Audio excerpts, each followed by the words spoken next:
Let me tell you something I learned the hard way. Never let love blind you past your own survival. See, when you spend your whole life giving, your time, your money, your back, your best, you expect that love to return to you soft and safe. That's the dream, ain't it? Raise them right. Be there when no one else is. Say yes even when your pockets say no. But betrayal, it don't always show up loud. Sometimes it walks in quiet, sits at your table, and asks for seconds. It wasn't a stranger who emptied my bank account. Wasn't no thief off the street. It was somebody I'd carried, clothed, cleaned up after. Somebody I had loved beyond reason. And he didn't go off into the night alone, either. He took his wife and her mama along for the ride, smiling and spending while I sat at home with lights flickering and my mouth too dry from shock to even cry. They didn't call, didn't explain, didn't ask.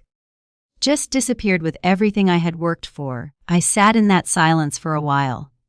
Shame sat heavy on my chest, like I had done something wrong. Like maybe if I'd said no more often or asked more questions, I could have stopped it. But baby, you can't blame yourself for loving someone with your whole heart. You can only learn. And pain, that kind of pain don't just teach you. It rebuilds you. I wiped my tears and picked up the phone. Called the bank. Filed every report. Learned how to talk legal talk real quick. Sat in government offices with old receipts and trembling hands. And every time someone tried to tell me, "Mom, these things happen," I straightened up and said, "Not to me twice." See, I didn't shout. I didn't curse. I didn't key no cars or break no windows. I let the law do what I couldn't do with fists. I took my time and got every dime traced and tracked. What they thought they'd spend sipping margaritas, froze. What they thought they'd enjoy guilt-free, gone. But revenge, baby. That wasn't the end of it. My best revenge didn't come in a courtroom. It came when I got back up and started again. I used what little was left to open a table at the market, selling those oils and tonics I used to make just for friends. Turned my story into a workshop for women. Taught them how to protect what they work for. Started writing. Got published. One little step at a time, I built something stronger than what they took. Did I forgive them? Yes, but not for them. For me, because I wasn't gone, let what they did sit in my bones forever. I forgave, but I didn't forget, and I sure didn't invite them back. Let 'em call me cold. Call me bitter.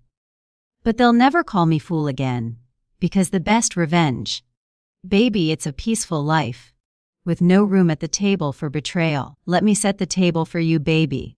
I didn't grow up with silver spoons or easy days. My hands know work, honest work. I scrubbed other folks' floors till my knees ached. Braided heads from sunup to sundown, fried chicken and sold plates out my kitchen window after church, rain or shine. I pinched pennies, saved coupons, and kept a cash envelope behind the soup cans. Every dollar I saved wasn't for luxury. It was for love, for, just in case. For the ones I raised. For the life I thought we were building together. Now imagine this. One morning, I wake up like any other. I sit down with my coffee, open my banking app, and that screen says 0. At first I thought it was a mistake. Closed it, reopened it, refreshed, logged out, logged back in, still nothing.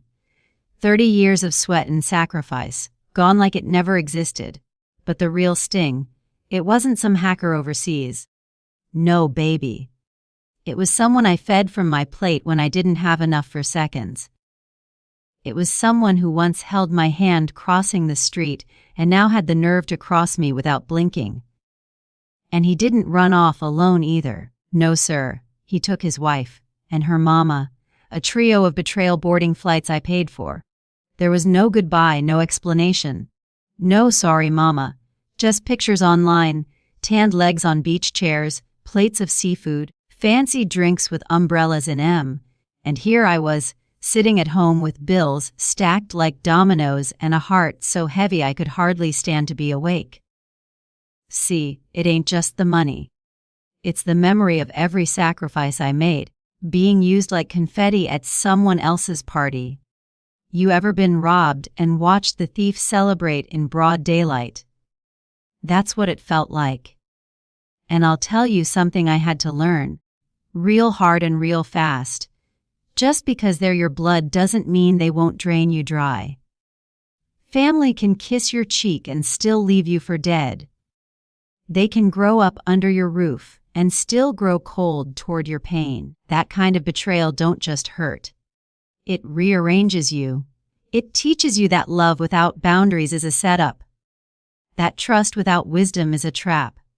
I was out here thinking I was building a nest for all of us.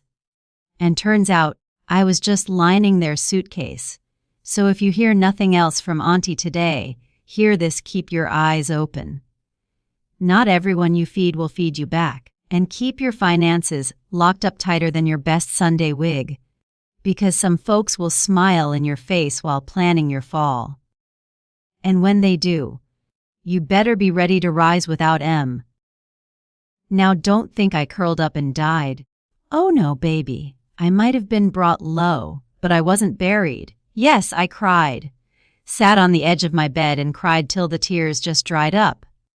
Not because I ran out of sadness, but because even my grief got tired. I grieved like I'd lost a child, because in some ways I had. Not to death, but to choice, to selfishness, to greed. And that kind of loss don't come with a funeral. It just lives in your chest. There were days I didn't eat. I'd look at food and my stomach would turn. I wasn't fasting, I was hollow. Lost 12 pounds of trust and 20 pounds of the illusions I'd been feeding myself for years. You know the ones. He'd never do me like that. Family comes back around. Blood is thicker than betrayal. Lies. Pretty lies we tell ourselves because the truth feels like swallowing glass. But pain, baby, pain is a loud teacher. She don't whisper in your ear, she shows up, kicks down your door, and makes herself at home. You can't ignore her. She'll sit next to you while you're folding laundry, walk with you to the store, crawl into bed with you at night. Until you listen. And when I finally started listening, I heard two things loud and clear. Lesson number 1. If they can live without guilt, you can live without shame. You hear me? Don't carry the guilt they walked away from. You didn't steal. You didn't lie. You didn't take. You trusted. There's no shame in love, even when it's misplaced. The shame belongs to the one who abused it, not the one who gave it. And lesson number 2. Your silence after betrayal becomes their comfort. Oh yes. As long as you stay quiet, they stay clean. As long as you pretend, they get to rewrite the story and cast you as bitter, dramatic, unstable. But let me tell you, silence don't heal lies. It fertilizes them. So I got up. Still had puffy eyes, still shaking. But I got up. I called the bank.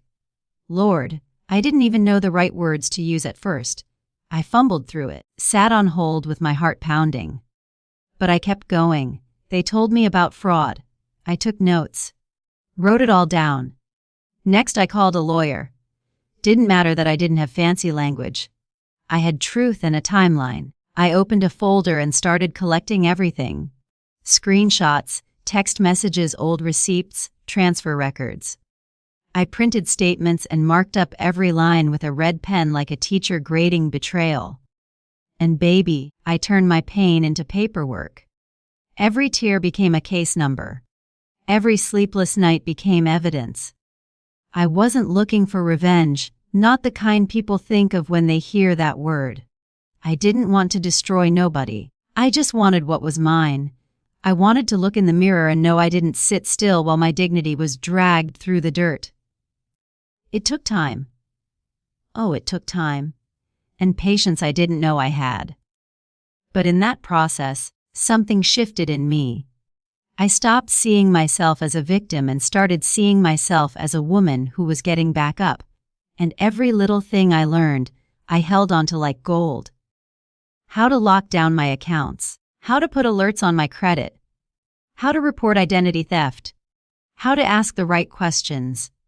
See, they thought they stole my money, but what they really gave me was an education. One I never asked for, but needed all the same. That's what pain does.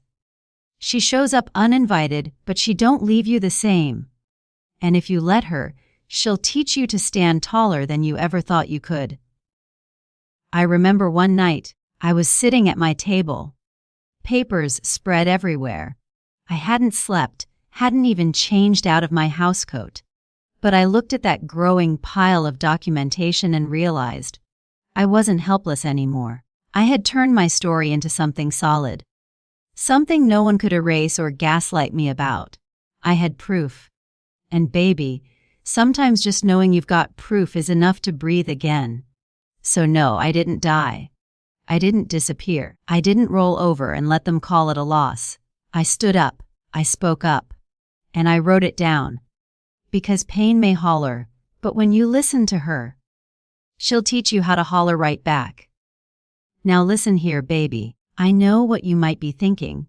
That when somebody does you dirty like that, the only way to get even is to light a match and watch it all burn. Lord knows I thought about it too. I imagined myself knocking on their door, not with flowers, but with fire. Not literal fire, mind you, just the kind of words that leave scorch marks when they land. But I didn't do that. I didn't throw hands. Didn't bust no windows. Didn't cuss nobody out in the grocery store. And I surely didn't poison no soup, though if revenge could be stirred into a pot, I would have served it piping hot. But see, I didn't let my rage run wild. I let it work, because I knew one thing for certain. What they did might have been lowdown, but I wasn't gone let it drag me down. That's not how I was raised. I was raised to move in silence and let truth do the talking. So I got smart. I started documenting everything. Every date. Every transaction. Every text message that didn't sit right in my spirit. I kept a little notebook, the kind with the black and white cover like we used in school. Wrote timelines like I was building a case. Because I was. I pulled receipts so fast, baby, my printer was sweating. I filed reports with the bank. Made copies. Sent letters by certified mail. The kind they have to sign for. Called agencies, sat on hold for hours, but I didn't hang up. I learned about fraud, identity theft, wire transfers, and elder exploitation.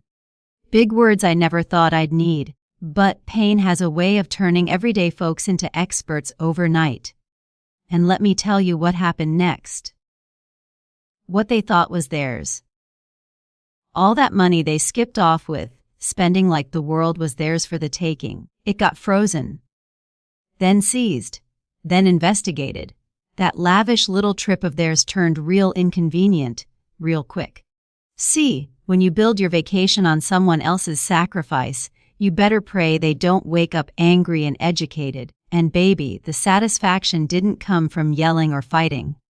It came from knowing that while they were out there thinking I was too old, too soft, too slow, I was already in motion. Because revenge ain't always loud. Sometimes, she walks in wearing glasses and carrying a clipboard. She's quiet. She's polite.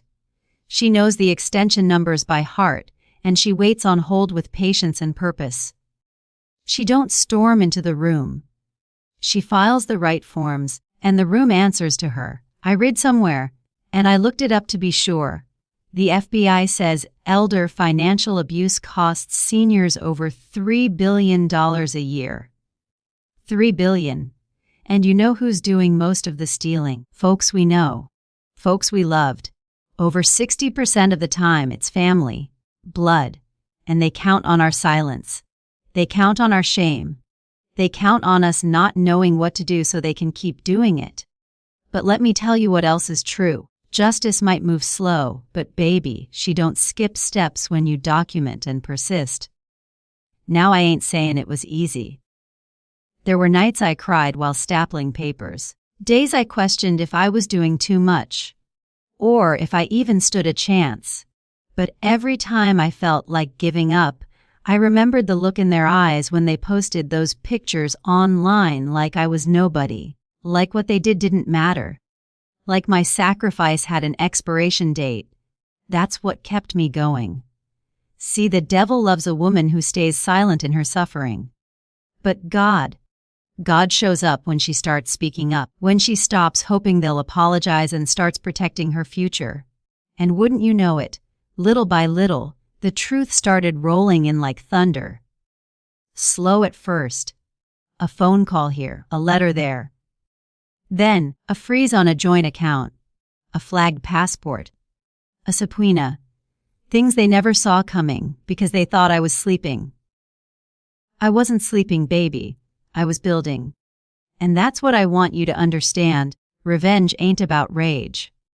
It's about reclaiming your name, your worth, and your power. It's about standing up in the storm with your paperwork in one hand and your peace in the other. Because sometimes the sweetest justice ain't served cold. It's served certified mail with a case number and a court date, and don't it taste good? Now this part right here, baby. This is where I shout. So lean in, turn off the noise and listen close. Because I didn't just get back what was mine. Oh no, sugar. I flipped that pain into profit. See, once the dust settled, once the tears dried and the paperwork was filed, I looked around and realized I was still standing, still breathing, still had my good sense. They might have tried to take my security, but they couldn't touch my spirit. And with that spirit, I got to work. Started small, real small. Went down to the library, yes, the library, and found out they were offering free business classes, little 1-hour sessions on budgeting, branding, how to start a small business, all that. I sat in the back at first, notebook in hand, feeling a little out of place. Most folks in there were younger than my coffee table. But I listened, I learned. And I showed up every single week. Then I started thinking about all the things I used to do for folks. And do for free. My hair oil recipes that made dry scalps shout hallelujah. My hot sauce that had grown men tearing up at the table and still asking for more. That pound cake I used to make for church fundraisers that never made it past the second pew. Baby, that wasn't just kindness. That was currency. I just didn't know it yet. So I took a leap of faith. Got me a little booth at the farmer's market. Borrowed a table and a folding chair, and my niece helped me design labels on her laptop. First week, I sold out of oils. Second week, folks were asking if I shipped. Third week, my niece said, "Auntie, we need a website." And we made one. Together. From that point on, it started growing. Not overnight. Not by magic. But little by little, just like I had grown my savings all those years ago. Only this time, I was building it for me. But that's not all I did. I started speaking at women's centers. Not fancy speeches. Just real talk. Sitting in folding chairs with women who looked tired, scared, and full of questions. And I told them what I wish somebody had told me: how to protect what you work for. How to set up your bank accounts so nobody can touch them. How to say no without explaining yourself. How to trust your instincts even when your heart don't want to listen.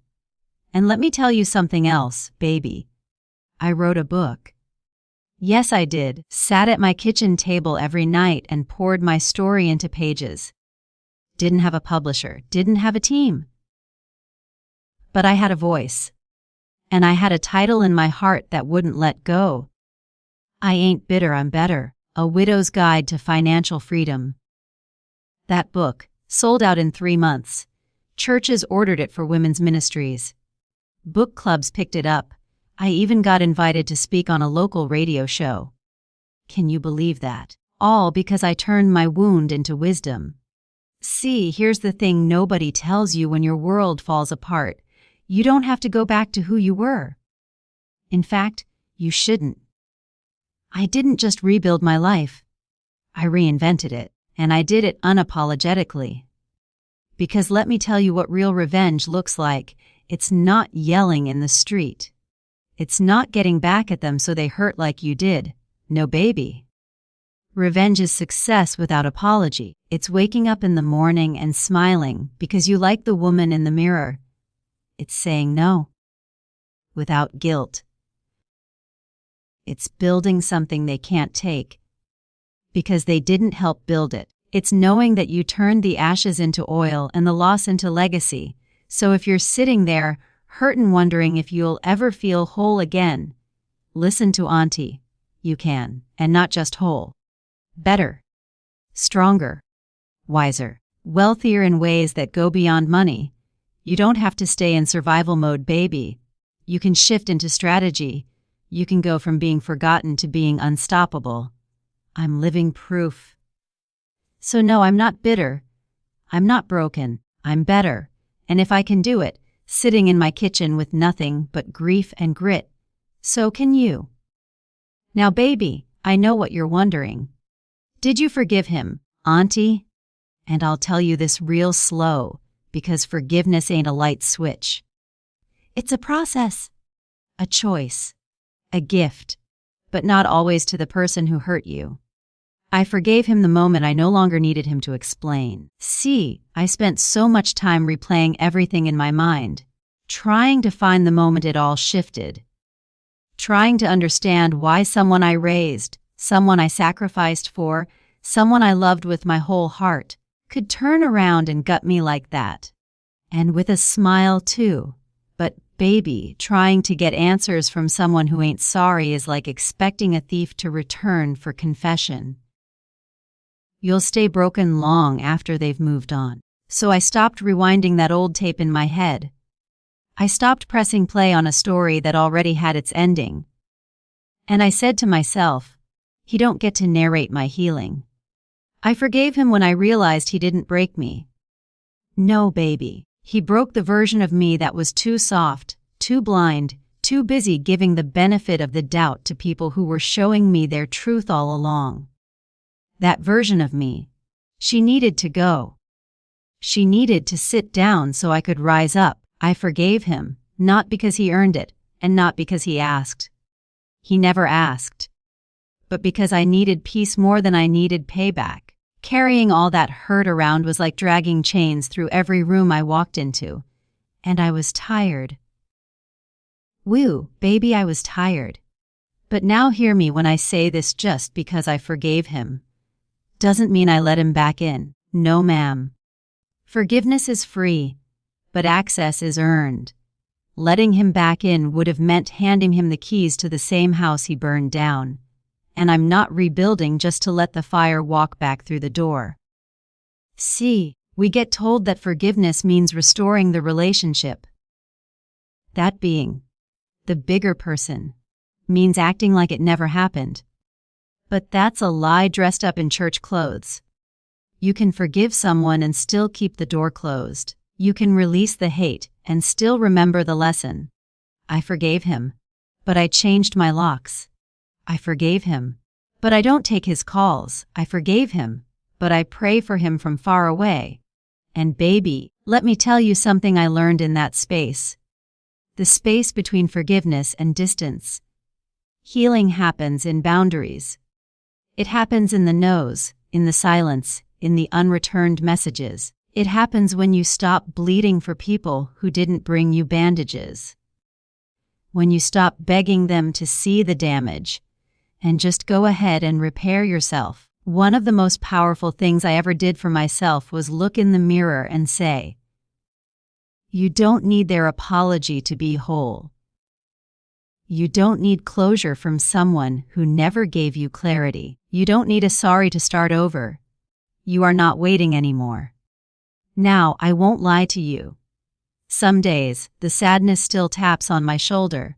A memory will sneak in uninvited while I'm folding towels or sipping my tea. I'll see a photo or hear a laugh that sounds too familiar. And for a moment, I miss what I thought we had. But then I remember, I didn't lose a son. I lost an illusion. And thank God for the truth, even when it hurts, because the truth set me free. It let me walk out of the fire carrying wisdom instead of ashes. It let me laugh again, trust again, not blindly, but wisely. It let me show up in my own life without shame tied around my ankle like a weight. And maybe most importantly, it let me forgive myself.